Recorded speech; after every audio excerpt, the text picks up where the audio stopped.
morning, everybody, and I hope you are all toasty, sitting at home under a nice warm blanket, or perhaps, well, maybe you're just having a nice sunny day. And as you can see, it is anything but sunny out here in the Sabi sand, which is wonderful, of course.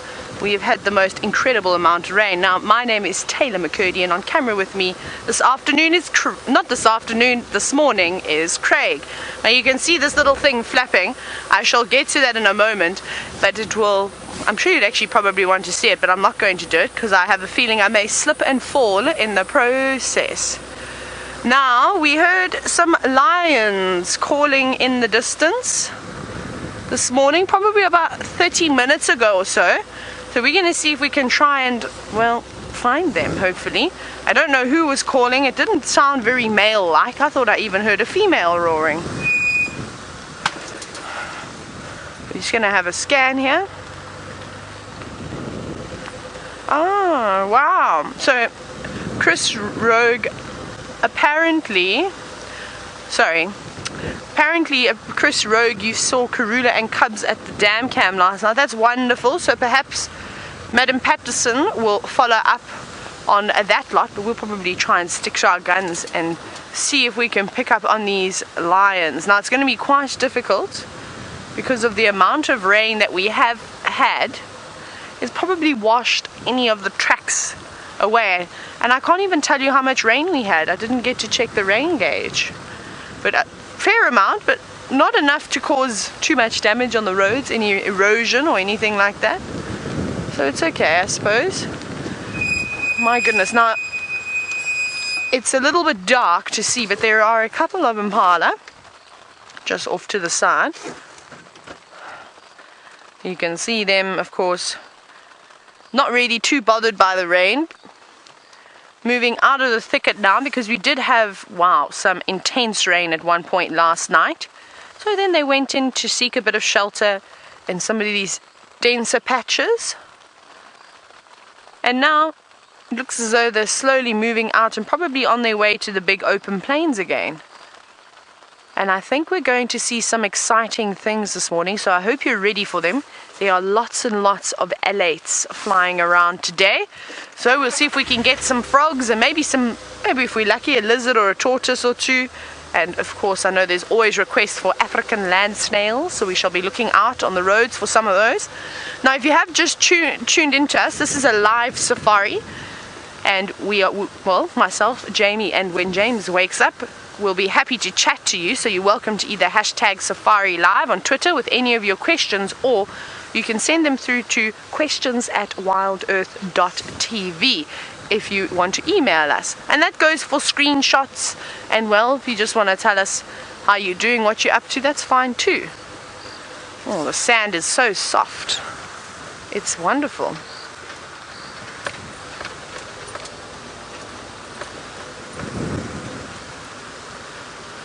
Now, as we're moving around here, you'll see me, I'm probably going to neglect you, or just a little bit, just because I want to focus on scanning the bushes as well. Because if the Impala are hiding away under some trees, I reckon that the lions will probably be doing the same thing. Now, it's very cloudy, very good hunting conditions, and Erica was actually wondering, would lions hunt in stormy weather? Now, they would. Can you believe it? Thunder and lightning is fantastic hunting weather, except if you've got a torrential downpour. If it's pouring with rain, then the animals probably just sit under a shrub and try and keep nice and dry, like we would. But if it's a drizzle and the rain isn't too bad, they'll actually use the thunder to their advantage. So what I'm going to do is I'm just going to very quickly check Philemon's dip, and then I just want to check a little bit on the cut line. And if there is nothing around here, we'll go back. We're going to check Ingwe Alley, that little secret road, and have a look. And then we'll probably go and check around Twin Dams and those areas. Let's just keep our fingers crossed that we, of course, pick up on some tracks. But it seems as though Jamie's ready to start the morning. So let's go across to her and say good morning. And a very good morning to all of you, and welcome to our somewhat damp sunrise safari. My name is Jamie, and this morning I have Kenan on camera with me. Those of you watching the sunset safari will remember Kenan. He is here on an interview. So Kenan will be operating the camera. I'm sure you'll join us all in welcoming him to what I imagine is quite an overwhelming experience if you're new to the whole Wild Earth Safari Live deal.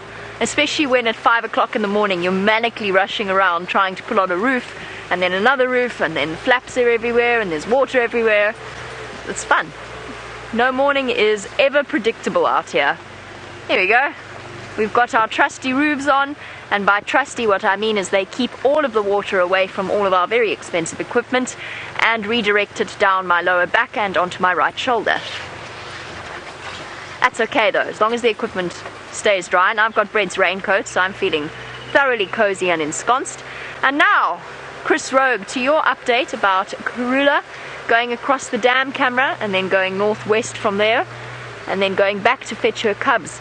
Well, I think that sounds very much like what you concluded, and that is that she made a kill at some point last night and went to go and fetch the little ones, or the not so little ones. So I know that while Taylor goes to search for those lions that have been roaring their way through the morning, I'm just going to drive the area. Let's put it this way. There's no way on earth we're going to see any tracks. We might get lucky if she does have a kill. It might be close to the road. But otherwise, I don't know how we're going to find her. Without any tracks. Oh, there's a land snail. A really, really tiny one compared to the enormous one I saw earlier. Okay, now I've got to remember how to do this. With my roof. Is that going to work? Kenan, can you see him? There he is. There he is. Aha! I did sort of direct myself to the right spot. Here we go. Our first post-rain, not post-rain, it hasn't stopped raining. Our first rain creature in the form of a very small giant land snail. Now this is a little one. He's only about the size of my palm. Typically they will get to, and by palm I mean just my palm, and typically they will get to about the size of my hand. So they do grow to absolutely enormous sizes, hence the very imaginative name of African giant land snail. Or as Kirsty likes to call him, what did she call him? A liant Jan snail. At one point, not so long ago. Yes, no, Kirsty's trying to replicate it and has just said it right. If you are joining us for the first time, I hope you're all excited. These rainy days make for exciting times because it's perfect weather for big cats. I know Taylor's been discussing that. And if you do have any questions on that subject, you can send that through to #SafariLive on Twitter, or you can email through to questions@WildEarth.TV. And let us go and see. Perhaps Karula has been kind enough to kill some poor hapless creature closer to the road than otherwise. I have a question. I don't think that's actually, no, that question's not going to work. I was wondering if those of you who saw Karula could give me a time scale between when she went across the dam wall and when she came back for the cubs. But that doesn't actually help because she could have killed at any point in there, so it doesn't really give me a good gauge of distance. I was trying to be clever, but that's not going to work.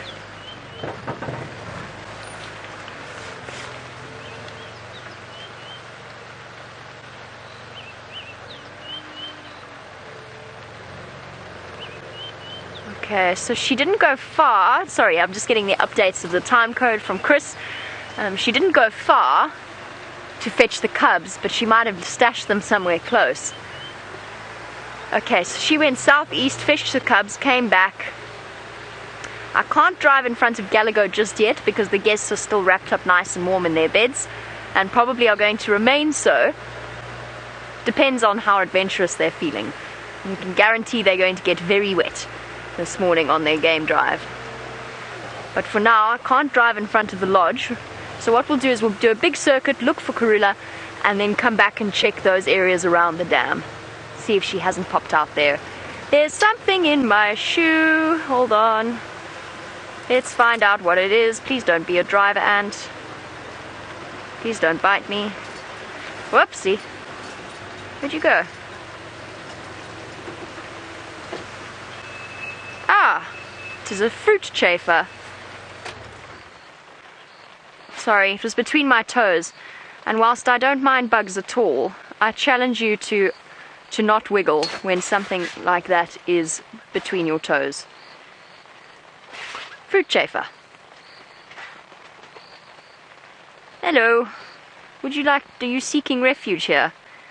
Yes. We used to call them Christmas beetles when I was a kid because they always came out around Christmas time. Now what? Let's put that there.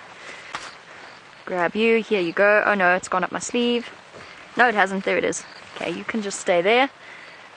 There we go. Put my shoe back on. And off we go. Sorry. It's a highly unpleasant feeling when they've got quite clutchy feet. And when they grab at the sensitive skin between your toes. I'm less than tolerant of that. I also heard a hyena making an absolute racket this morning right outside Inger's. And it translated into my dreams because it was doing the full woo proper call, which I hope means our hyenas are coming back to us, but I've been hoping that for a long time.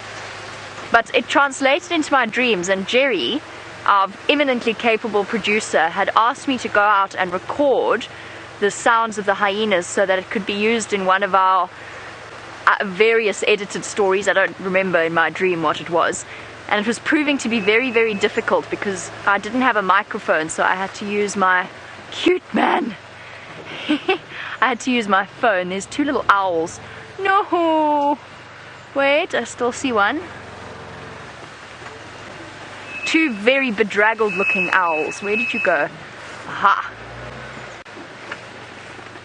Kenan, can you zoom in? Straight. Keep going. Go a little bit to the right. Okay, he's almost in the middle of your screen now. Go down a little bit. A little bit to the right. There he is. Haha! Hello! Good morning, little bedraggled owl. A pearl-spotted owl chirping away to its mate that just flew off. So as I said, I did see two. Oh, look at it! You don't often get to see them make that call. We usually hear them doing their whistling territorial call. This is just a little contact call. Cheep, cheep. Oh! Quick, get it! Get the termite! It's just gone a little bit to the left there. I think it went after the termite. It's gone to where that log is to the left. Keep going to the left. There. Go zoom in there. There he is. He's moving to the top left of your screen. There we go. Hey little one, you are too cute. I think this little pearl-spotted owlet is having an absolute ball this morning. There are insects galore, as we discovered when we went to go and unwrap the vehicles, and then here he goes. Cool. That was lovely.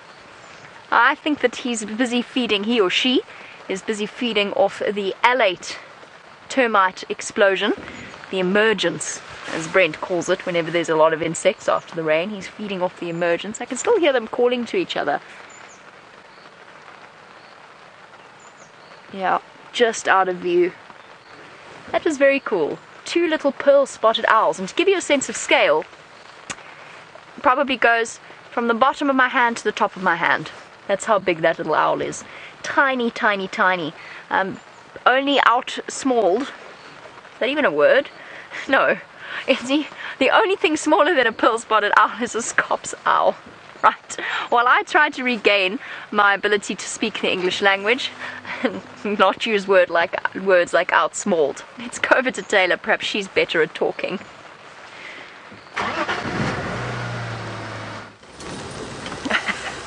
Now, Jamie, you've put the pressure on me because we all know I stumble on my words and I make up words on a regular basis. Obviously not on purpose, but sometimes they just don't come out the right way. Now, I'm still trying to look for these lions and I haven't picked up on any tracks just yet, so we're really just driving around where we sort of heard them calling from. Now, it's wonderful living in the DRC because of course we're out in the bush.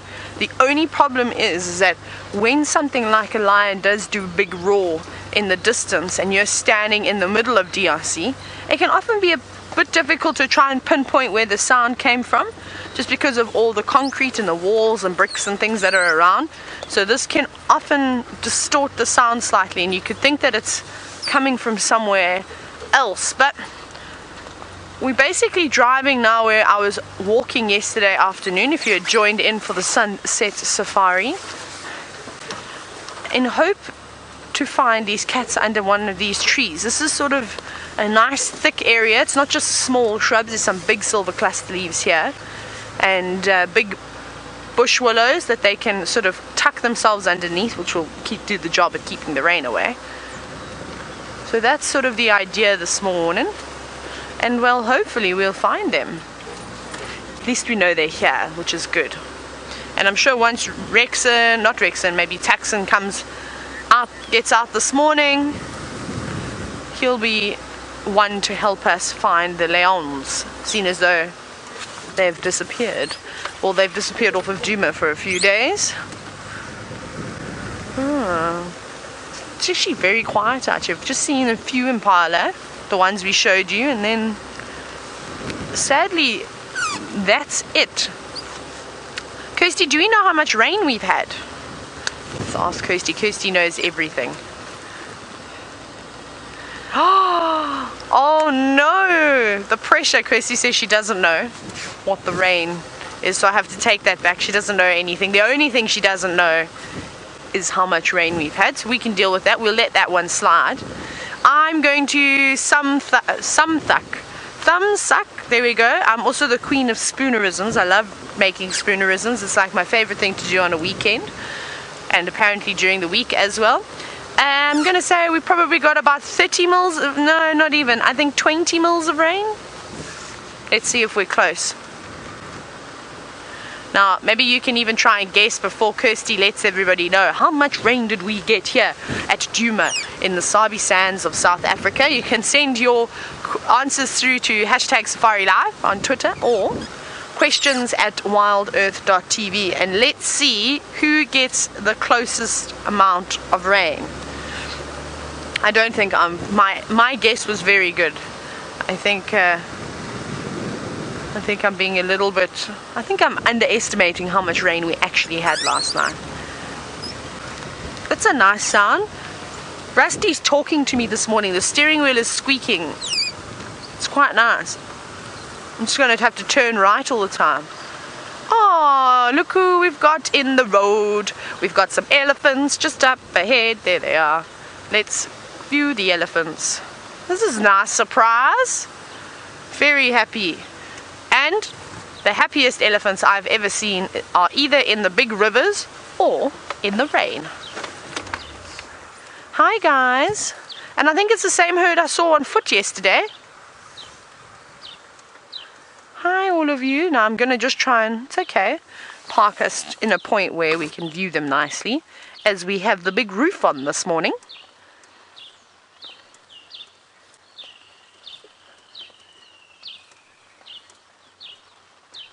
Isn't that beautiful and peaceful? The pitter-patter of the rain on the roof, the birds chirping in the background, catching all the owlets, and of course the elephants munching on the lovely long green grass. Hello guys. I think it's exactly the same herd as the ones we approached yesterday afternoon. They haven't really been moving too much, and I said that this was going to happen, is even though the big herds of animals have all split up and gone on their separate ways now, it's amazing how we're going to be able to follow herds of animals again. So for example, like these elephants, I think this is also the same herd that Brent had with the big elephant bull that was in must. And I think they're just going to move through the property and hang around for as long as they can and eat as much of the nice vegetation before sort of moving on to another area, and then, well, eating as much grass as possible. That's what they're going to feed on now while there's an opportunity to. Hi, big girl. Isn't that just fantastic? Just an elephant walking across the screen.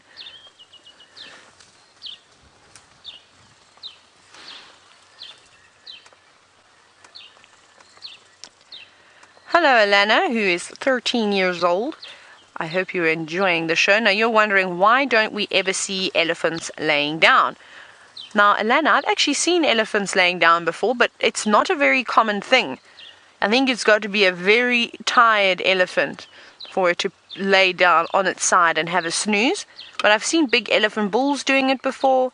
You often see the young elephant calves doing it. They probably do it the most out of, well, all the different ages of elephants. And then, the one day, I came around the corner and there was this female elephant laying on the ground, and I was convinced that she was dead. She was not moving. I couldn't see her breathing because it was quite a sort of dense area that she was laying in. And then, can you believe that? She was sitting there, snoring. Eventually I heard a and I was like, oh my goodness, what is that? And then she sat up, she lifted her head, her trunk, not quite with it in the morning. And then eventually she stood up, she fed a little bit, she caught up with the rest of the herd, laid back down and went to sleep again. But like I said, it's not a very, very common thing to see, of course, so it's something very special. Oh, let me duck this little one.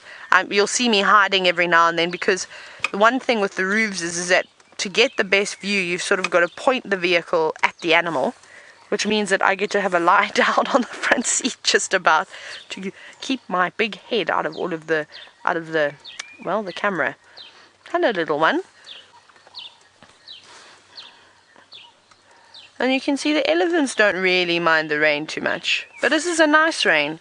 It's a soaking rain. You can see they're not completely saturated.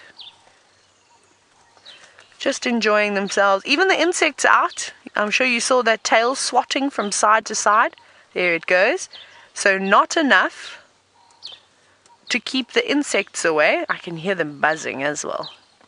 You swat those flies and those midges. The insects are actually a bit of a pest at the moment because of course, there are lots of these little biting flies out. So you should see most of us swatting our legs, giving a bit of a yelp every now and then when they latch onto you, because it's quite painful. But it's nice to see the elephants happier. Oh, look at her. Look how she's just moving the tree out of the way.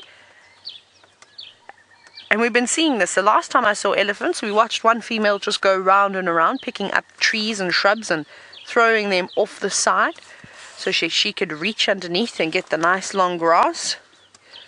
They're all going to do that, even the little ones, but they'll have to do it with smaller branches.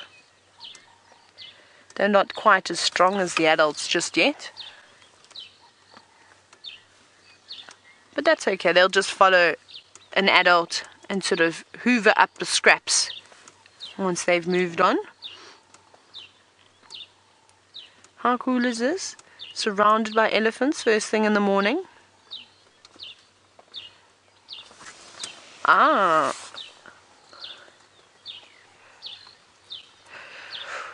So I believe that you are all still trying to guess the rain. Come on, get your answers in. Oh, look at that tiny little elephant. Craig, can you see it just down there?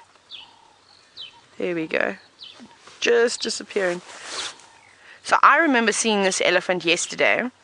When we first spotted them, this was the first group we actually saw. It was Mom, and then you can see that tiny little calf at the back. I think, Craig, maybe if I go forward, that might help you a little bit. So what I'll do is let me just reposition very quickly. It's one tiny little leaf that's in the way. There we go. That's much better. Hi, little guy. And I saw its tiny little bum from a far distance when we were walking. And well, we made sure we stayed clear of Mom and that tiny tot, because she probably would not be very impressed with us if we tried to approach her on foot. And that's why we opted to just hang back and observe them from a distance. Hello, little ones. You've got a little stick in your mouth too. And you can see he's still struggling to use his trunk, so it's still very young. Nowhere near 6 months just yet.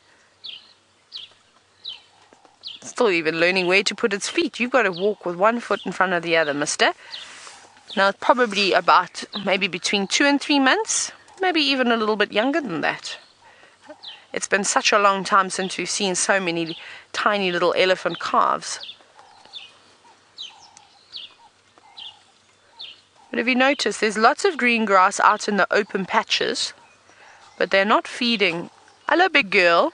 Oh, we got an Ellie walk. It's okay. What's wrong? You don't like the roof so much? You'll get used to it. Off she goes.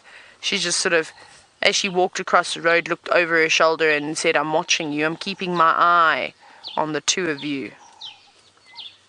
But now she's fine. Now she doesn't care about us anymore. And sorry, as I was saying, is that they're all feeding around the base of trees and underneath shrubs. And that's just because the grass is so much longer. Look at this little one. Hello. You're very brave. Oh, I'm so scared. I'm shaking in my boots.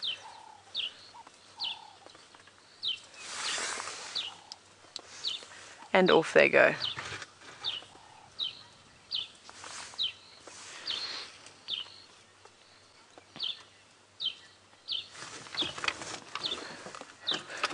Rightio, I'm going to quickly just reposition the vehicle just so we can carry on watching them. No, little one. There we go. Almost there. With Rusty's squeaking steering wheel, I think that'll be fine. We should be able to get them. Now, Michael, you were wondering, other than the indentations on an elephant's head, what is another good way to estimate the age of an elephant? So it depends if it's male or female. What I like to do is, if I'm looking at a breeding herd, is even though they're one massive family and most of them are closely related, whether they're daughters or sisters or aunts or grandmothers of each other, they're relatively closely related. So you almost see subfamilies within a breeding herd. Like you'll have a big female elephant and she might have 2 or 3 offspring. And that should give you a good indication of their age as well. And just by looking at their size. And now the age of an elephant will give birth, it sort of varies a little bit. But I've heard elephants as young as 12 years old being able to conceive calves. But that's quite long. Quite young. Sorry, not quite long. Quite young. So I would only imagine. I'm going to go forward again. No, that's backwards. Sorry, multitasking is proving a lot more difficult this morning. There we go. They're just disappearing off into the distance now. So I like to look at that. So I would say an average age for an elephant to have its first calf is probably around, I'd say closer towards 15 to 18 years old, somewhere around there. But every elephant is different, just as every human is different. The same goes. For elephants. I mean, look at Amber Eyes. She doesn't really seem to come into estrus, or she doesn't want to take to the male lion's sperm, whether she's infertile. We'll really never know. But these things sort of happen out in the bush. And then you can sort of gauge, because an elephant will give birth every 3 to 5 years or so, anywhere between there, depending on the situation. If there's a drought, if you're having lots of rain and there's an abundance of food, the period might be a little bit shorter. And then just length of tusks. Not every elephant gets big tusks though, but you can sort of put it in relation to their body size. It takes a bit of practice. It's something that you can't just sort of give definite signs. You need to be able to sit out here and watch these elephants for many, many, many years, I think, before you get really, really good at estimating an elephant's age. Like, for instance, this bull that's feeding just to the right of us. You'll see him, he's just about to pop up. There he is. Now he's a young bull, and he's already feeding towards the end of the herd. But he's got a nice set of tusks on him, I reckon, for his age. He's not very big in body size, so I would guess that he's probably around between 12 and about 14 years old. The female elephants haven't really shown sort of any sort of negativity towards him. He was still feeding with some of the females, not really being bothered or pushed away or trumpeted at or rumbled at. But he is sticking towards the back, so I think he knows that his time is coming to an end in the herd. But the females are still tolerating him, and they will probably tolerate him for a few more years too. But it depends, again. Every elephant is so different. You might get some bulls that are able to stay in a breeding herd for longer, maybe they're just placid and more relaxed, and they don't really cause too much trouble in a herd. That's one of the biggest problems, is as these bulls get older, they become quite boisterous, and they push and shove the females around and push and shove the little ones around. And eventually the adults just say, right, enough is enough. But maybe if you hang back and you're a little bit more on the relaxed side, you'll probably be able to hang around for a bit longer. Right, that's the end of our elephants, though. Sadly, they're disappearing off into the dense thicket. So we better carry on for our search for the lions. Oh, so it seems as though we've ticked one of the big 5 off this morning. My favorite animal, of course. And well, Jamie Patterson has got another one to show you. And tick number 2 for the members of the Big 5, a massive, let's not exaggerate, a herd of buffalo. Oh, hold on, sorry. Kenan, can we just go and see what these bustards are up to on the ground there? There we go. Not bustards, my apologies, red-crested Korhanns, and they seem to be having a disagreement. There's a male chasing what could either be another male or another female. It's another male. They're racing after each other. Sorry, Buffalo, we'll get right back to you in a moment. No offense, but you're not going anywhere, and we might actually get to see a Korhann fight. Sorry, don't take it personally. Can't see anything. I'm just going to drive and hope. Right. I was hoping it was going to do its display. Darn. Okay, it's flown away. Okay, well, we'll keep an eye out for them because they do the most amazing mating display. Or, in terms of fighting with other males or intimidating other males, they do the most amazing intimidation dance, where they fly right up into the air and then drop out of the sky and tumble down until right at the last minute, where they open up their wings and land, if not gracefully, then at least safely. And for some reason, the female Korhanns find this unbelievably attractive, and the males find it very intimidating. Right, back to our buffaloes, who are sleeping quite contentedly, and gave me an important lesson in 2 things. 1, about being too focused on tracks, and 2, about remembering that my peripheral vision is somewhat reduced, because I stopped to look at their tracks in the road without any idea that there was an entire herd watching me do it. I thought perhaps they had come running across away from the Nkuhumas. Of course, now having seen them, that's definitely not the case. They weren't running anywhere. They just went to go and have a little lie down.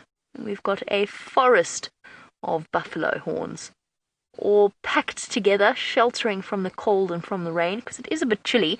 If you've been standing, I mean, it's not cold this morning. It's 22 degrees centigrade, so 72 Fahrenheit. But it is unbelievably damp, and when you've been sitting in the rain all night, I imagine that it does get a little bit chilly, especially for our buffalo that are currently in the process of recovering from the effects that the drought has had. So they've got very little fat around them to keep them warm. So they're all snuggled together for warmth and protection as well. Because, of course, as Taylor mentioned, this is perfect hunting weather. This is where the Nkuhumas were yesterday, or at least 500 meters north of where I am now. Look at that. Forest of horns all gathered together. So a breeding herd of about 50-odd buffalo, if I had to guess. It's a little bit tricky to know where one begins and the other ends. But a lovely collection of cows and then big bulls. And you can actually see the difference really nicely in this particular shot. The bull that is lying down, who's now put his head right down because I said something, and is now hidden completely. Yes, him. Yes, you. There we go. He's lifted his head up. I know he's behind the trees, but just have a look at the base of his horns. You can see how massive they are and joined together in the center. Now, that's a very clear indicator that you're looking at a fully mature buffalo bull.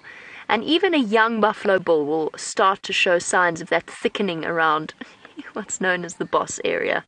Sorry, chuckling at that face the buffalo pulled a moment ago. And then if we scan just a little bit to the left, the cow that's looking at us, or sort of looking at us, you get a really nice idea as to the difference there with the cows. So they don't have that incredibly well-formed boss. They've got a bony plate there, and it is still quite solid and thick, and very useful when trying to fight off a lion. But it's got hair in between, and is not nearly quite so. I mean, a buffalo bull is clearly designed like one very angry, very heavy battering ram, and very grumpy battering ram. Buffalo cows, on the other hand, look a lot more like domestic cows. They're not, of course, they're not. The buffaloes, Cape buffalo, which we're looking at the moment, and domestic cows are not closely related at all. So it's not, domestic cows were not in any way derived from them. They're actually not closely related, despite what one might think. And they're essentially our equivalent of bison, I suppose you could call them. Happily ruminating away, enjoying the peace of the morning, and probably thankful they survived.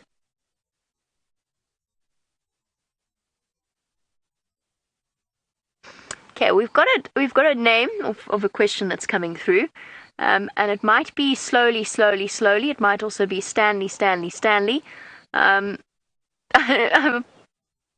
The latter, it is Stanley. Wow, I can't believe I got that right. Thank you, Kirsten. The Stanley, or Triple S, he wanted to know why or who came up with the original names of the Big Five. Well, to be honest, it's actually a term that I try and avoid using. First of all, because I think it creates this false impression that only the Big Five are interesting, which of course is not the case, and there's all sorts of amazing things out here. And second of all, because of the history behind it. So the Big Five were named by hunters, whether professional or sort of colonial hunters, as the 5 most dangerous animals to hunt. Hence why a hippo is not included in the Big Five, despite being quite big, and a leopard is, despite being quite small. It's simply because these are the animals that are very dangerous when you track them down and hunt them. Not to say that a hippo is not dangerous, but it's not particularly challenging if you are that way inclined, which I don't think any of you are, to walk up to the water's edge and shoot a peaceful hippo. Hence, that's why they're not included in the Big Five. But buffalo, probably the most dangerous of the Big Five, and shortly followed by elephants, rhino, leopard, and lion. So a term that I prefer to stay away from just because of its historical connotations. I much prefer the ideas of the Magnificent Seven or something like that, which would also expand to include wild dog and cheetah. But then the poor hyenas get left out every time. But it does create, and I know because I've experienced it, not many guests. Generally, people who come on safari tend to have educated themselves very well about the animals we get here. But occasionally you do get people that just want to see the Big Five. And I always think that's such a shame because, well, it's easy enough to do. I say easy, not on a day like today. It's relatively easy to do, but you miss out on so much if you come here just wanting to see the Big Five. The Big Five are fantastic. But there's other things as well. Hey, Buffalo. You're very glad you avoided the 3rd member of the Big Five, aren't you? Last night would have been a terrifying night for this poor herd. Avoiding the lions. And I stopped here when I saw I love that female looking at us. I stopped here because I wondered whether or not their lions had chased them. Now, Tam, you wanted to know whether or not the female buffalo, while we look at the one looking at us, looking at her, you wanted to know if they are as aggressive as the males are. No, they're not. Typically, you can actually, so walking a buffalo bull can be quite a dangerous experience because they're quite unpredictable, as Taylor can attest, I'm sure. They're quite unpredictable, and at the same time, they also generally don't stop a charge.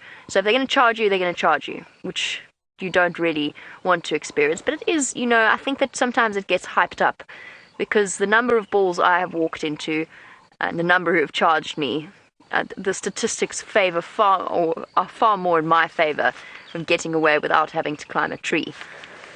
The buffalo cows, on the other hand, the breeding herds, they tend to be quite instinctive animals, and because it's a herd, even when there are buffalo bulls in the herd, you'll find that they respond in a sort of a herd-like manner. So they're easily scared, they're easily spooked, and they'll all run away, buffalo bulls included. However, that doesn't mean that the buffalo cows are harmless. Who did I hear about? Somebody recently, hold on a second, I'm going to rack the nerve centers in my brain associated with memory. What on earth? Where did I hear the story? Somebody got smacked by a female buffalo. Recently. He's just having a jolly good scratch. Is that nice, boy? Look how he's completely debarked that tree. Oh, when you don't have thumbs, that's the best way of tick removal. That and mud wallowing. Oh, look at that face. Here's a chap you don't want to meet down a dark alley. He's just having an amazing time. So buffalo cows can and will fight back if they are in any or feel trapped. They'd rather run away, but they will fight. And he's having such a good scratch, sorry. He's being so thoroughly entertaining. That almost invariably happens. You'll be talking about one subject and another animal will do something completely off topic, but thoroughly entertaining to watch. That's the joys of these live safaris. Oh, is that nice, boy?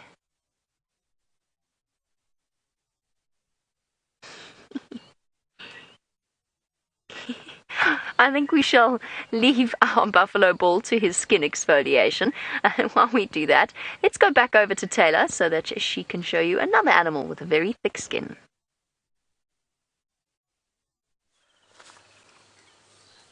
Jamie, if I heard correctly, you said skin exfoliation. I hope you got the recipe. It'll be nice to have a natural one out here that we can use in the bush. But we've stumbled across a much smaller herd of elephants.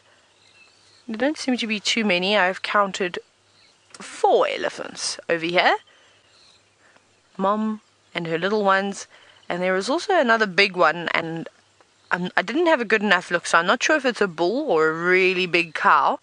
She's hiding off in the distance. I'm hoping that it's a cow because I can also smell something very musty over here. So we shall be cautious and just keep an eye out as to, well, who's making that terrible smell. Hopefully it's just an entire herd of waterbuck and wildebeest that have joined up, creating that scent.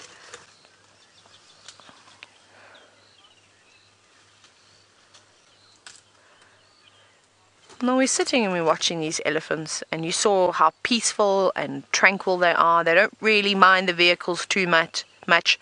Just every now and then they give us the odd death stare. And I know that Erica in Toronto was wondering, are elephants dangerous towards humans? Now, they are indeed very, very, very dangerous. You've got to be careful of them because they are the only animal out here that can turn a vehicle over. Now, I'm not saying this to scare you, but it is the reality. All the other animals are not quite big enough, unfortunately, not fortunately, that they can physically turn over a car. However, a young elephant would have the strength to push one of these over. It would take a lot of irritation towards that elephant for it to retaliate like that. They give a number of different warning signs, from flapping their ears to, of course, the head shake, trumpeting, even something subtle like lifting their tail away from their body or looking over their shoulder as they're walking down the road. These are all agitation signs, and this is why it's important when you are out in the bushes, like I said earlier, to spend time with these animals so you can learn the different types of behaviors and warning signs. And once you know animal behavior, and you never stop learning about animal behavior, you'll see something new almost every single day, is that eventually you'll get to the point where if an animal will tell you the most subtle way that it's unhappy with you, you can react, you can move away, and then see how it settles down again. Look at this, how she's creeping out of the bushes now, looking for all that long grass. So we're fine. We're relatively, of course, safe here because, well, I'm able to read these animals' behavior. And one of the most obvious things is if an animal is feeding, if it's eating consistently, not sort of taking one bite and then staring at you and then moving around, it generally means that they're quite relaxed with your presence as well. But keep an eye on them, because elephants, and especially elephant bulls, they like to pretend to get closer to you. So they'll pretend to feed, pretend picking up bits of things, but they're not really putting anything in their mouth. And they creep closer and closer and closer, and every one of us, every guide in the history of guiding would have had this experience. Before you know it, there's an elephant bull standing at your door going, "Hello, I'm not sure if I like you anymore," type of thing. So you've got to be a bit wary of them. But normally you can just diffuse the situation with the elephants with just the sound of your voice.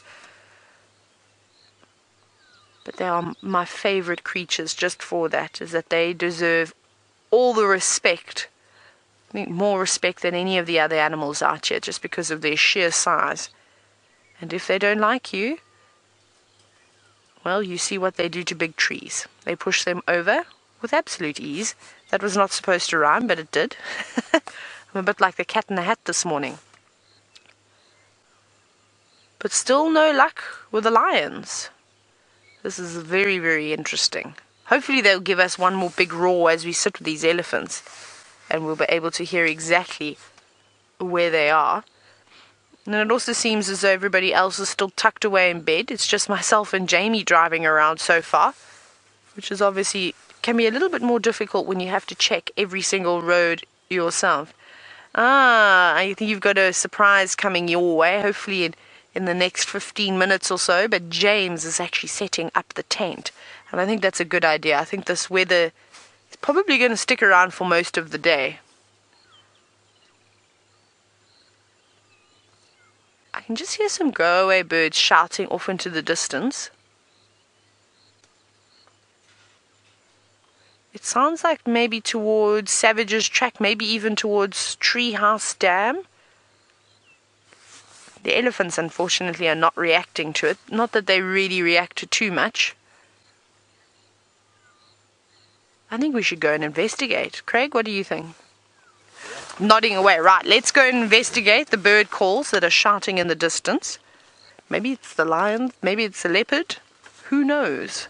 We'll have to go, well, we'll have to head around and find out. So, in case you're wondering where we are, this is where it sounded like those lions were calling from. We're on Philemon's cut line now. But they could be moving too. Seems as though the lions aren't really enjoying Djuma at the moment. They just sort of use it as a halfway house and pass on through, maybe have a quick siesta, and then off they go again in search of the buffalo. I think Jamie should probably find the lions, and then she can let them know where that big herd of buffalo is. Maybe they'll stick around then. Okay, let's go down this way, try and keep up with those calls.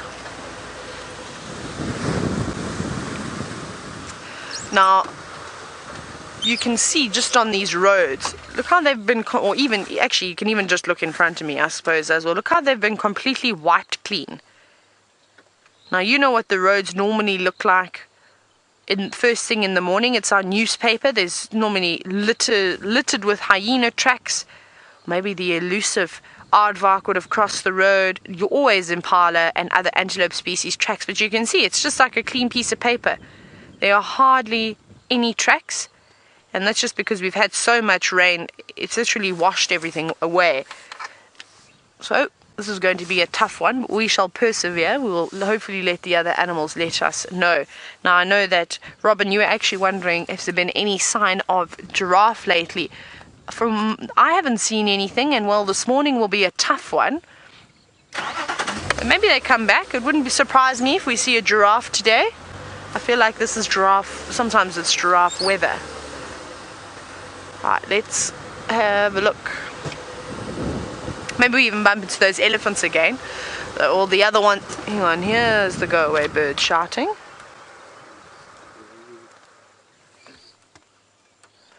So I'm just listening. It sounded like the go-away bird was giving a call off. Okay, we're going to change our plan. We're going to go down Shabamu. And then we will go towards Treehouse Dam to practice my reversing quickly. Right. And when you are out in the bush, sorry, I don't know. Why are you squeaking so much, Rusty? Oh, what's happening? Ah, look. Can you see that slide track coming down the termite mound there, Craig? Look at that. How weird is this? Now, it looks like something has slid down there, and I'm sure you can all see that. But I wonder what was climbing up there. Maybe it was just a whole lot of water. But it does look like something has slid down on its bum or on its feet. That's so funny. And we're going to see the elephants doing a lot of that as well. That's my best, is when the elephants sort of move onto areas that have a little bit more clay in the soil. And well, then they go for a little slip and slide. Not even an elephant's 4x4 can withstand the clay in the mud. That always proves to be quite, well, really testing their skills. And it's probably my favorite to watch the little elephants, of course, try and maneuver through those muddy situations. It's like they're on roller skates or ice skates.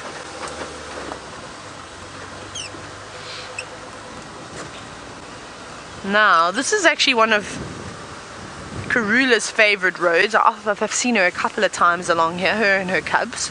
So we'll just take it easy. We'll drive very slowly.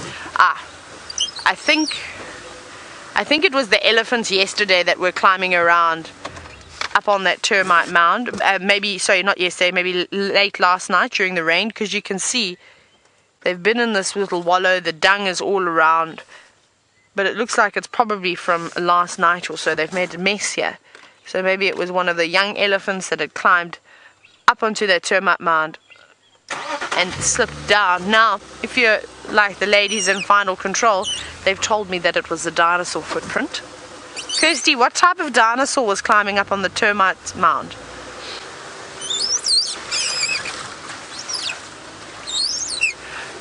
Tyrannosaurus Rex, to be specific. Kirsty's got a PhD in dinosaur tracking. I'm obviously just talking nonsense, of course. But yes, no, it's always interesting when the animals go sliding down. Imagine though, actually, if I had to think of anything, I would love, and the image that's in my head now, and I'm just going to share it with you, is a warthog sliding down on its bum with its little legs in the air, going woo, going on a little slip and slide with all the little piglets. That's what I'm imagining. It'll be really fun. Sure, these roads have become so overgrown in just such a short period of time.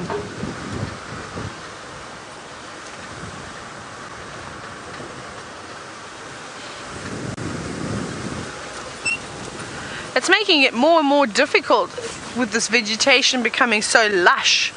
I'm not complaining about it either, please don't get me wrong. It's like, I feel like I need to suck it all in to try and creep through on some of these roads. The trees have just completely engrossed these tracks now. We have to come out with our pangas and do a bit of tree chopping. Now, Aaron from New Zealand. Now, I've completely forgotten your question. I just remembered your name.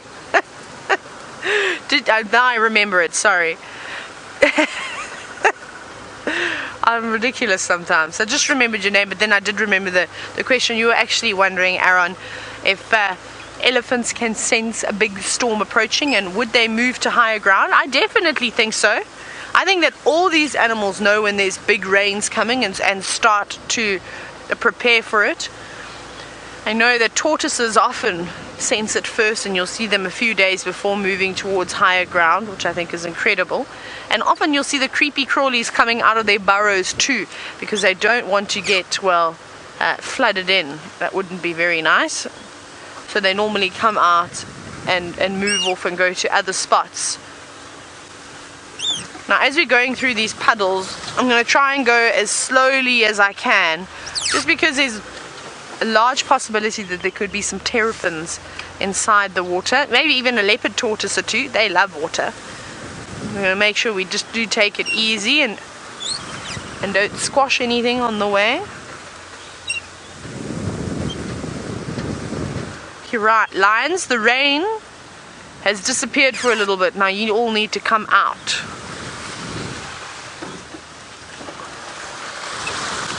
It's so nice to see all the puddles. It's wonderful. It means that when we get hot weather again, it's going to be so much fun to see all the elephants and buffalo and all those wonderful animals, well, sort of enjoying the mud wallows. Even the warthogs. I think we're going to see lots of little warthog piglets wallowing away. I can't think of actually anything cuter than that, a little piglet wallowing. Right, let this be the lucky road. Please be the lucky road. Where are you going to find the lions? And I believe that there's still a lot of debate as to how much rain we have actually had. So we're just going to keep that sort of quiz going for, well, most of the morning. And we'll see what guesses everybody comes up with. So remember, hashtag Safari Live, or send your questions through, your answers through to questions@WildEarthTV. And I've covered in mud. My hands are, I don't know why I have so much mud on my hands this morning either. Nothing here. Nothing. Now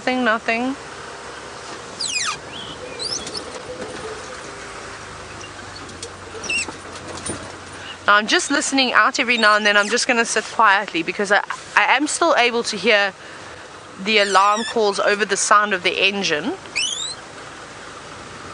So if anything does start shouting, we'll take a listen.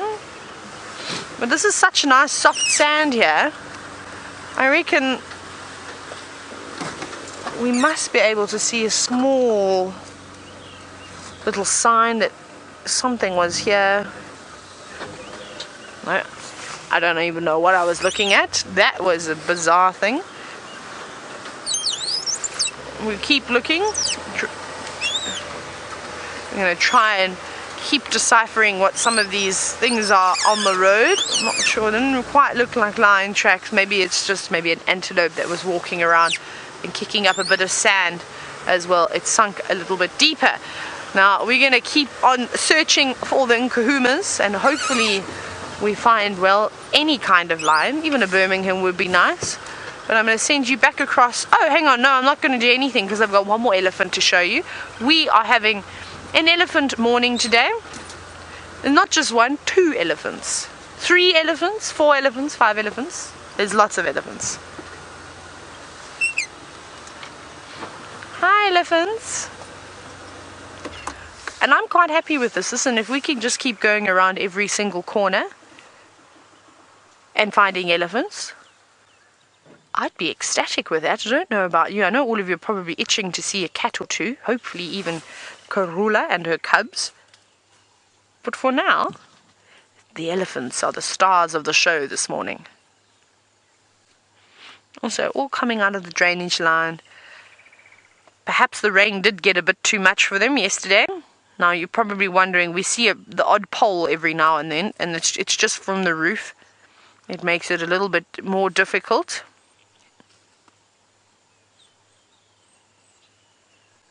Hello, Gail. Off she goes. This is so wonderful. I'm so happy that these animals have become so relaxed with us again, because just before we had any rain, you could really see how stressed everybody was. The elephants would flap their ears a lot more. It just felt like they were a little bit more unnerved and unsettled and frustrated and stressed because there wasn't enough food around. I mean, you can imagine when you've been eating lovely green grass and green leaves for most of the year, and then the dry season comes around and all you can eat is bark and roots and bulbs. Well, just the thought of that is enough to make me a little bit hangry. And I'm sure that's exactly what those elephants were feeding. Of course, hangry, I wouldn't use hangry to really describe an elephant. That's more what we as humans feel. Oh, there's a tiny little elephant. And it's going to come out now. It's just walking behind Mum. It's even smaller than the one that we saw earlier. It's tiny. There they are. Can you see them on the left? So just behind that big elephant bum. You might have to look at her feet below her tail. But there is a tiny little elephant calf. Actually, I'm going to go... If you stay like that, I'm going to go forward because I think we'll get a gap. Yes, we shall get a very nice gap. Little bit more past this tree. There we go. Hello, little one. He's so small. Keeping right at Mom's feet, not wandering away. This one's probably... they're going to try and go over the log now? What are you going to do? Probably only about 1.5 months, maybe 2 months old. I'm being generous. It is the tiniest little elephant ever. That's a big obstacle. 1 foot in front of the other. There we go. Isn't that just the cutest little bum you've ever seen in your life? Now, we see the leopards and the lions all practicing jumping on each other and, practicing for when they have to hunt one day. And it's sort of very much the same thing with an elephant as it tries to climb over this log or pick up a branch.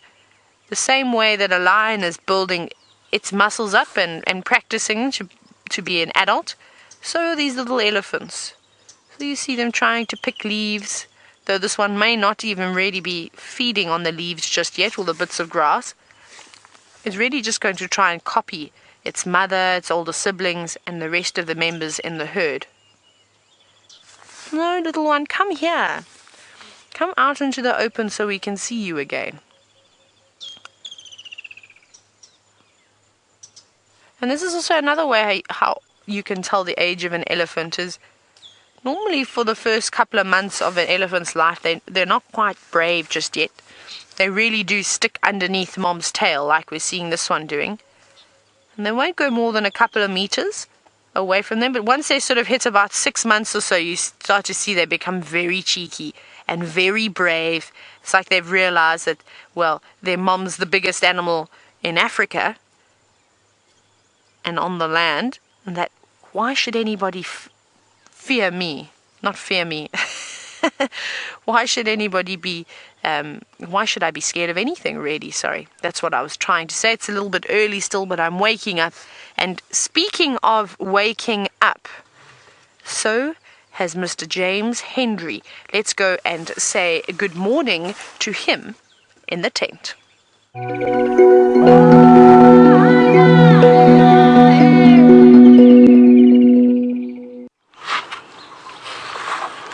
Well, hello there. It is I. I'm back in the tent.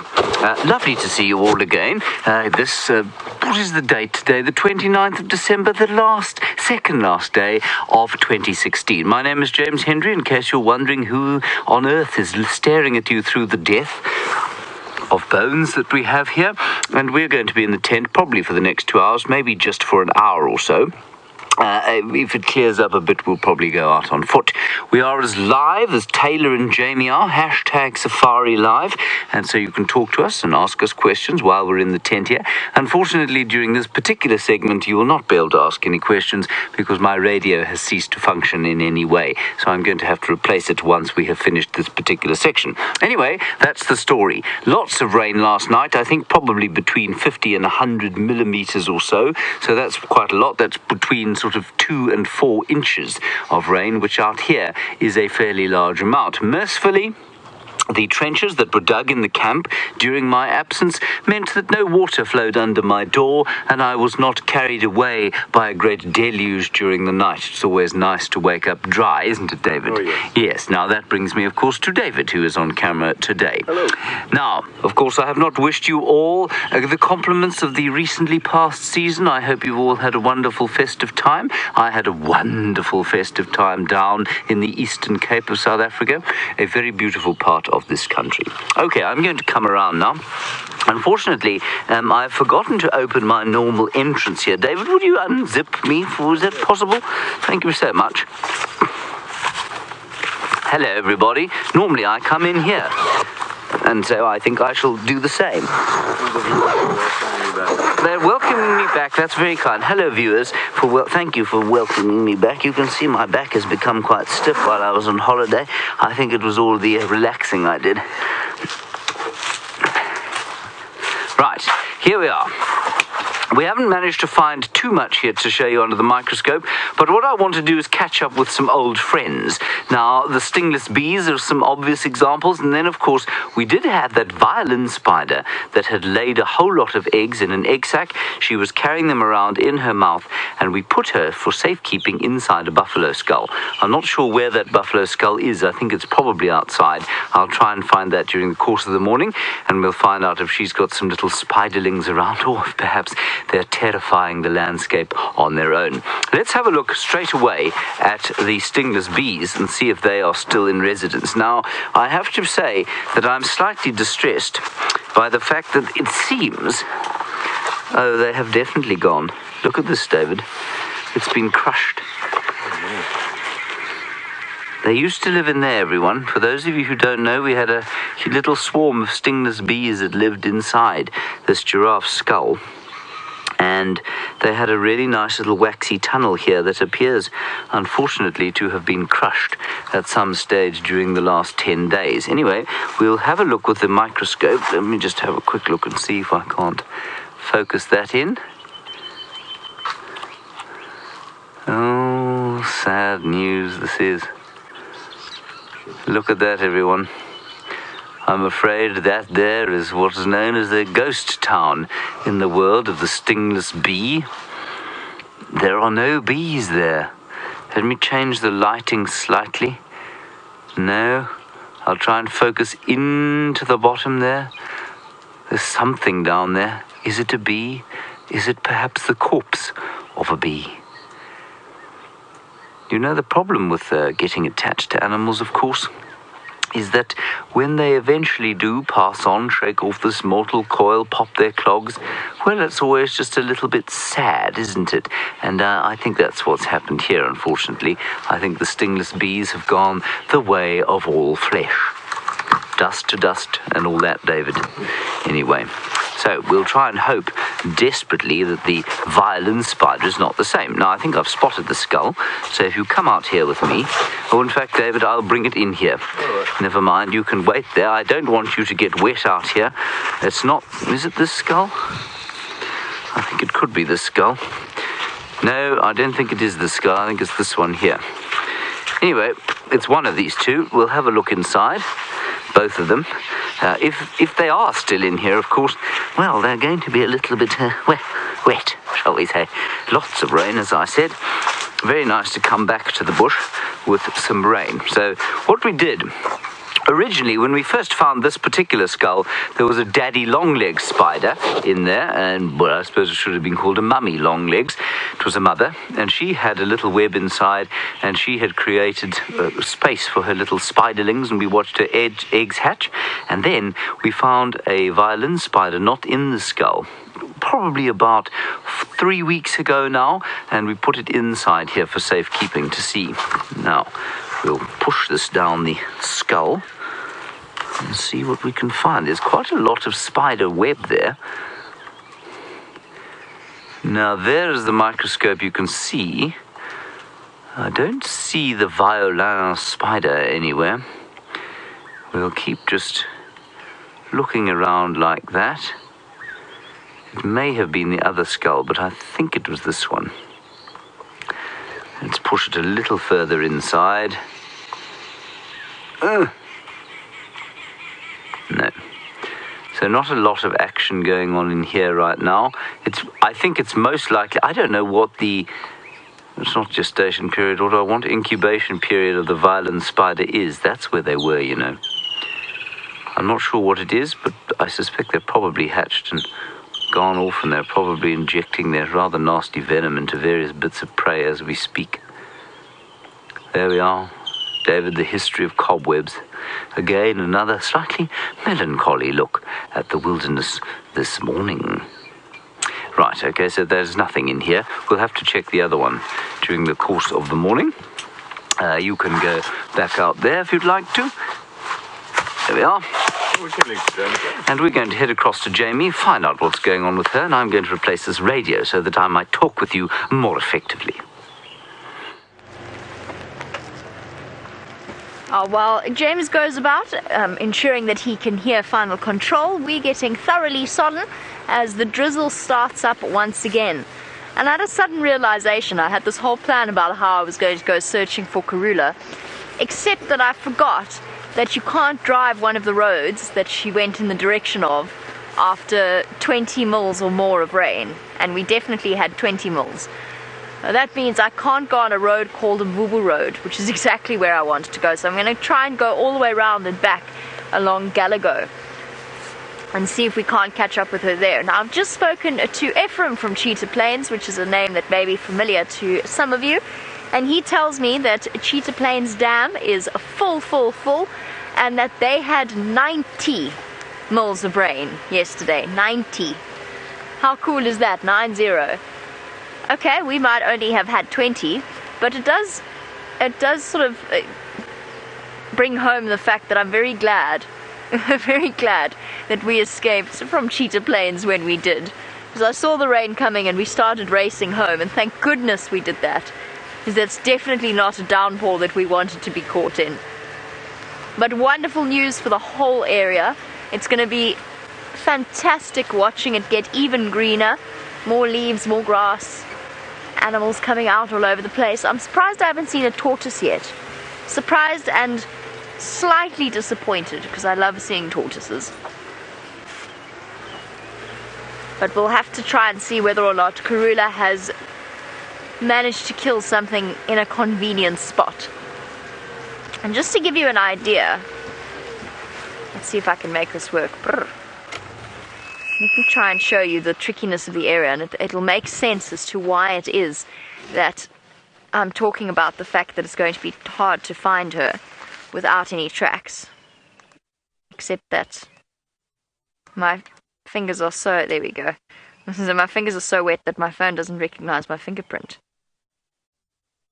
Okay.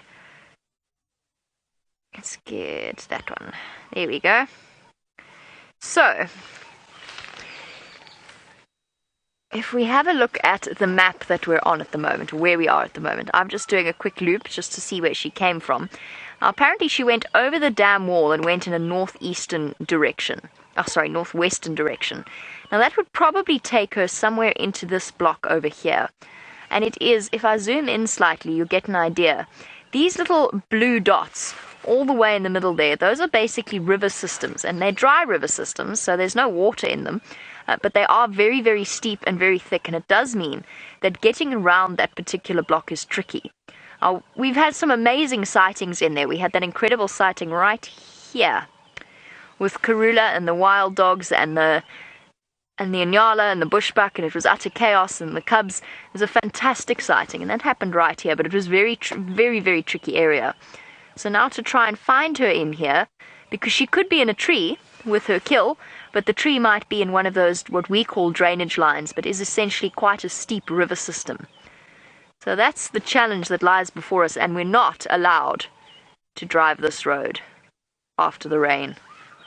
So somehow we've got to figure out how we're going to do this, and I'm not entirely sure how. Okay, there you go. A little bit of geography to the area. Let us hope the Queen has been kind to us, and perhaps she's put the kill in a convenient place. And I'll try and navigate my way around and see if we get lucky. But first, let's just do a quick loop.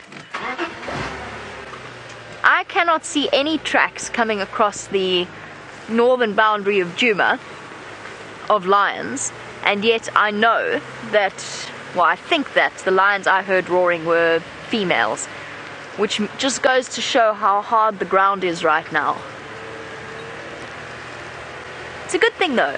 It's a great thing.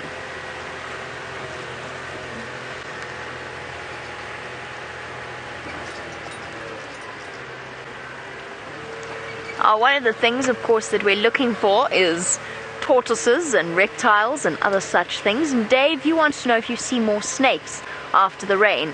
Yes, you definitely do, particularly as it starts to warm up, because then they move out, being ectotherms, so reliant upon external sources to help maintain their body heat.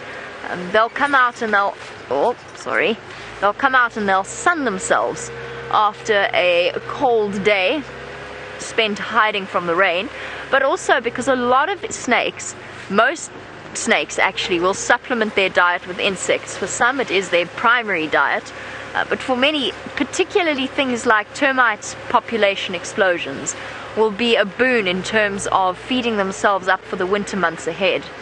So yes, you do see more snakes. You also see more snakes in houses, because they quite happily move out of the rain and in search of warmth, which means they have a tendency, for some reason particularly, they seem to like going towards toilets, wrapping themselves around toilets, but you do get lots and lots of snakes. And cars, they love going into cars, particularly recently driven cars, that they can then curl up inside the engine. where it's nice and warm. And there's some famous Kruger stories. I've never had it happen to me. I did once have a snake in my car, but I've never had this particular incident happen to me, where they were filming a massive python as it went underneath somebody's car, and the next thing, this python disappeared up into their engine. And they eventually managed to open up the bonnet, or open up the hood, because bonnet is a very South African word. The more I say it, the weirder it gets. They managed to open up the bonnet, and there was this python wrapped around, using the warmth of the engine to heat itself up. Never had it happen to me, but it would be quite entertaining if it did. Now that would be a safari live story.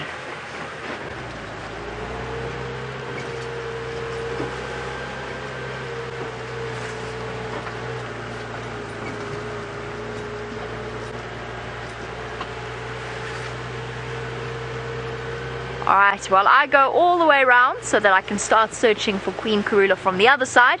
Let's go and find out what Taylor's plans are on the rainy morning that we're having. We're still looking for the lions. I just don't know where to look anymore. We're just sort of checking all the various roads, hoping that now that the rain has sort of let up a little bit, we may possibly see some movement, because it's a nice cool morning. And we know that the cats prefer the cooler days. So we're just checking a couple of their favorite spots. And yeah, well, hopefully we just get a little bit of luck on our side this morning. Sometimes safaris, all you need is a little bit of luck. So we're just having a bit of a scratch. And there's so many elephants around. It's so nice. I think we've seen 3 different herds of elephants come through this morning, which I think is absolutely wonderful. But I think we need to take a break from the Ellies. Well, if we see some more, we'll probably stop at them, because I love to watch them. But I would like to put a concerted amount of effort into trying to find these lions. I have not seen my favorite pride in the whole wide world now for a few days, and I'm feeling a little bit upset about it. So we better get my cat fix. Nope, nothing here. We're going very well at sort of checking all the areas. I think we're going to head down towards Twin Dams now and give it a bash down that way. We've done Philemon's Cutline, we've done Savage's Track, we've done Shibamu. I think we'll head back sort of east and go and check those ways. Maybe even around Chelepan.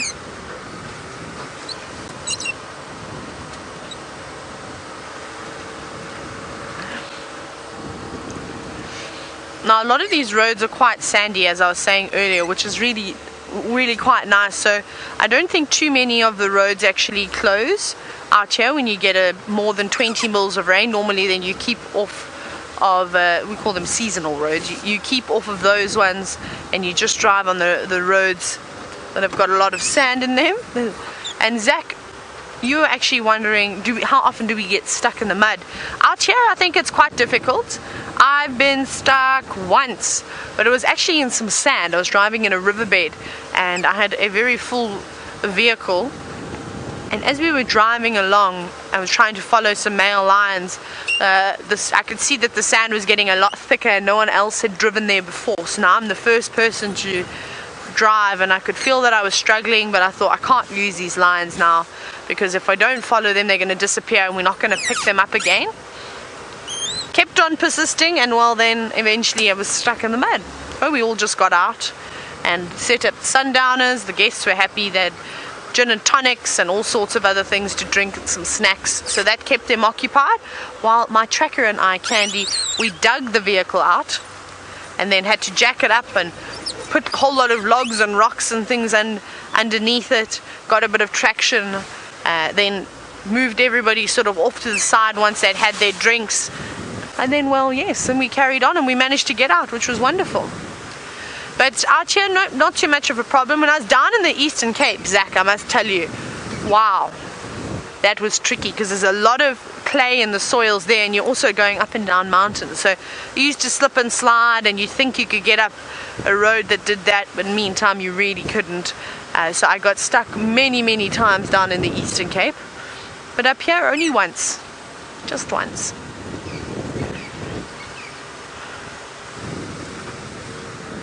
Right, we're going to keep scratching around here though.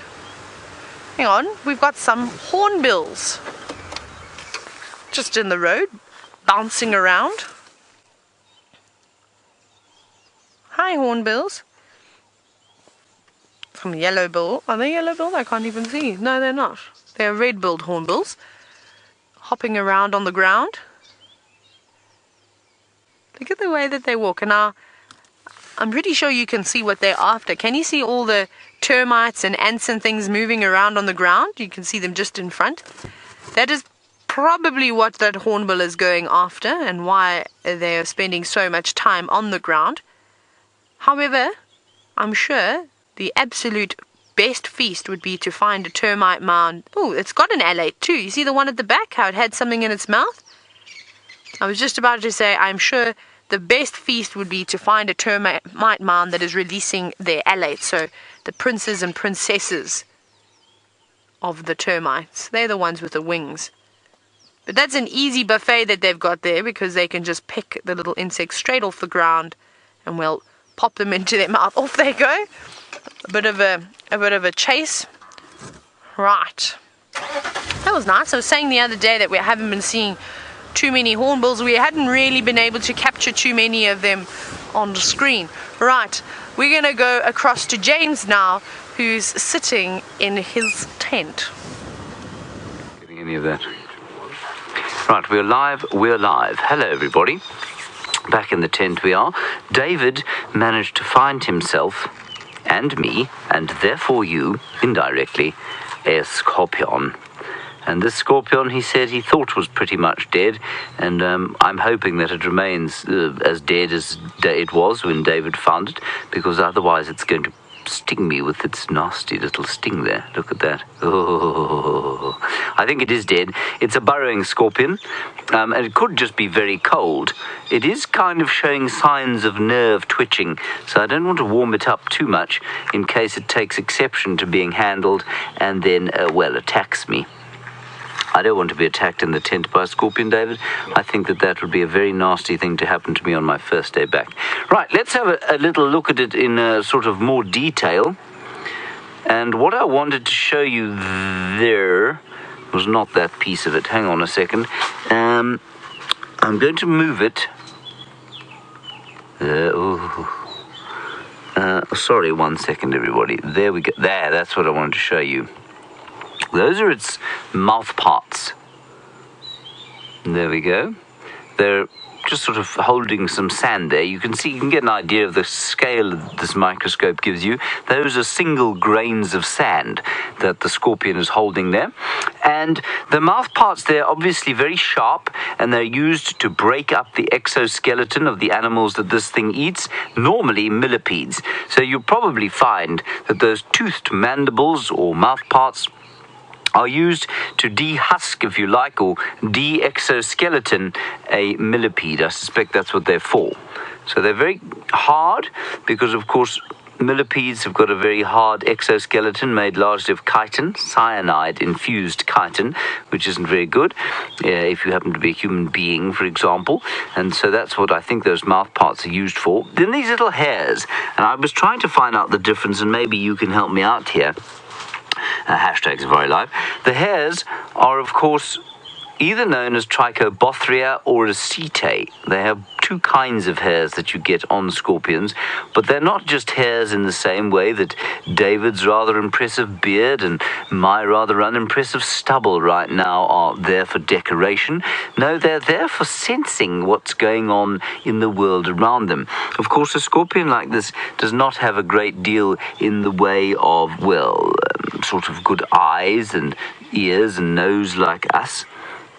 So those Trichobothria and Cheetah are extremely important. So I'm just sliding along the belly there. Now, Leopold, while we're looking at the scorpion, I've managed to get a question through from the final control, which is excellent. You want to know, can a scorpion's sting be used to kill a lion or a leopard? No, I don't think so. I think you'll find that a scorpion's sting is not sort of strong enough to kill a big animal like that. I think you'll probably find that a leopard, or a small leopard certainly, might be affected by a Parabuthus scorpion. We're just looking at the back end of the scorpion there. I'm trying to find the opening through which they would give birth and mate, actually. Anyway, so you'll find, I think, Leopold, that a very young leopard could be affected maybe by a very, very venomous Parabuthid scorpion, but I think otherwise they'd be fine. Sorry, I need to actually find some dissecting tools in order to be able to do this properly. Anyway, let's have a look at the sting as well. I'm going to do a little bit of a dissecting job on the scorpion during the course of our drive. That is on the assumption, of course, that it is dead. And this particular scorpion, well, it's not medically dangerous or medically important, but it will give you a nasty bite. There, sorry. There we are. No, still not. No, still not. Oh gosh, this thing is irritating. You see, what happens is that if you don't have it at exactly the right angle, your brain has to adjust and move it at different... Oh no, now I'm really making a mess. Hang on a second. Oh no, now the microscope feed's gone entirely. Okay, this isn't a television show really, isn't it? Okay, we'll turn it back on. Come on. Now we've lost our feed. Oh, there we go. Right. Now, there. Et voila. The scorpion's sting. And you can see how very sharp it is. Let me just change it slightly. There we go. Look how very nasty that is. Oh. So that's what the scorpion sting looks like, when it would stick into your skin and cause you to yelp and whoop. That's what would be sticking in there. And all the way covered in the Cheetah or Trichobothria. I have a feeling it's the Trichobothria that are on the pincers and not perhaps on the sting. Anyway, that's there. And then we'll have a look at the pincers now. What I shall do is look into the... There we go. Look into the camera. That signifies to Kirsten that I wish to not embarrass myself further by moving the animal under the microscope. There we are. Marvellous. That is the pincer of the scorpion, and you can see also very well equipped to grab things like millipedes, and probably also used for quite a lot of digging. If you happen to be a burrowing scorpion, well, then digging is a very important part of your life. Otherwise you don't have anywhere to live, David. Mm-hmm. Good. Well, that is the scorpion, the burrowing scorpion. Very nice. Okay, we're going to do a little bit of a dissection job on him during the course of the morning. I think he's definitely dead. The top of his exoskeleton seems to be broken. Then the other thing that David very cleverly found us, and there seem to be quite a lot of them, is this spider. Sorry. There we are. In a beautiful container, you can see gorgeous stuff. And I don't know what spider this is, so we're going to microscope him and see what he looks like. And perhaps we can identify him. He's rolled himself into kind of an I'm dead position because he got a little bit cross first of all, then he got a bit nervous after we put him in here. So let's put him under the microscope and see if we can't identify him. And now he's now moving at a great speed into the top of the microscope. That is not great. Sit still. There we are. Sit still. There we go. Yes. Beautiful. Look at all those hairs. Now, I don't know what this thing is. It looks like a sort of miniature baboon spider. That's definitely not what it is, though. So I don't know what he is. Isn't that stunning? Now, he's also, of course, covered in those hairs, which would probably be similarly called Trichobothria or Cheetah, and they help him to interpret the world around him in the same way that yours and my sense of touch, our smell, and our eyes and our ears are able to interpret the world around us. Isn't he a magnificent fellow? I'm 99% sure he's not a very junior baboon spider. But I could be wrong. But I don't know what he is. We'll try and get the spider book and find out. Oh, there he goes. He's decided that he no longer wishes to be in the limelight. Marvellous stuff. Good. Now, what else have we got for you here? We, of course, have had lots of rain during the course of the night. And I suspect that this is what's happened to this scorpion. I think he's probably drowned during the course of the night. And, of course, just to give you an idea of how much rain we've had, that is a piece of grass. And normally this piece of grass, chloris, I think it's probably the feathered chloris, is, well, it's sort of like a bunch of feathers. But it's been so stuck together by the water, which I think is rather magnificent. It tells us that the deluge has finally arrived and perhaps those big dams are going to fill up. Right, Jamie Patterson is with some rather sprightly looking antelope. They look very happy to be in the rain. Let's go and find out what they are and what they have to say.